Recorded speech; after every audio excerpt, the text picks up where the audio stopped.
আপনারা শুনছেন গল্প হলো শুরু, পূজানন্দের কণ্ঠে। গল্প লেখিকা সপ্তপর্ণী পাল। আরও সুন্দর সুন্দর আপডেট পেতে আমাদের সঙ্গে থাকুন, আর চ্যানেলটাকে অবশ্যই সাবস্ক্রাইব করে নেবেন। চলুন আর বেশি দেরি না করে গল্পের দিকে এগোনো যাক। রুমকি ওর বাবার একমাত্র সন্তান। ওর বাবা ওকে একজন স্বাধীনচেতা নারী হিসাবে গড়ে তুলেছেন। জন্মাবার পর রুমকির মা মারা যায়। রুমকি কখনো মা কি জানে না। ওর বাবা একাধারে ওর মা এবং ওর বাবা। ওর বাবা বলে, আসল কৃতিত্ব তো মেয়ের মা হয়েই আসে। এই নিয়ে সবাই খুব হাসাহাসি করে। এমন না কুচো অহংকারী মেয়ের কি করে বিয়ে দেবেন? রুমকির বাবা বললেন, আমি কেন বিয়ে দেব? ও নিজে বিয়ে করবে। রুমকি ছোট থেকেই অন্যায়ের বিরুদ্ধে প্রতিবাদ করে। মেয়েলি জিনিসের প্রতি উদাসীন। ও মনে করে এই সমাজ মেয়েদেরকে পুতুল বানিয়ে ছেলেদের সামনে উপস্থিত করে আর ছেলেদের ভোগ্যপণ্য করে। সেই জন্য রুমকির কোনো প্রেমিক নেই। অমন মানুষ আজ অব্দিও দেখল না, যাকে দেখে ওর মনে হয় উনি তো বাবার মতো। ও বিয়ে নিয়ে কিছু ভাবে না।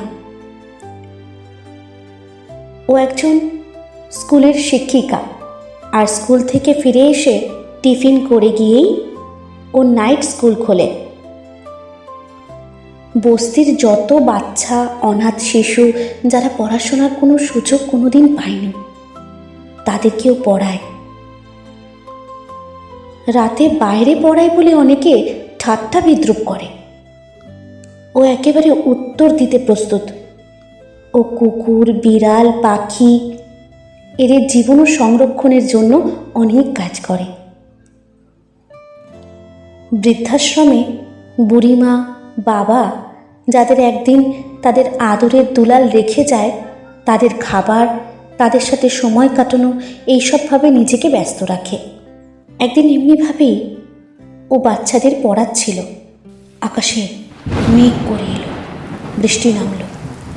ও সবাইকে ছুটি দিয়ে দিল। ছাতা আনতেও সত্যিই ভুলে গেছে।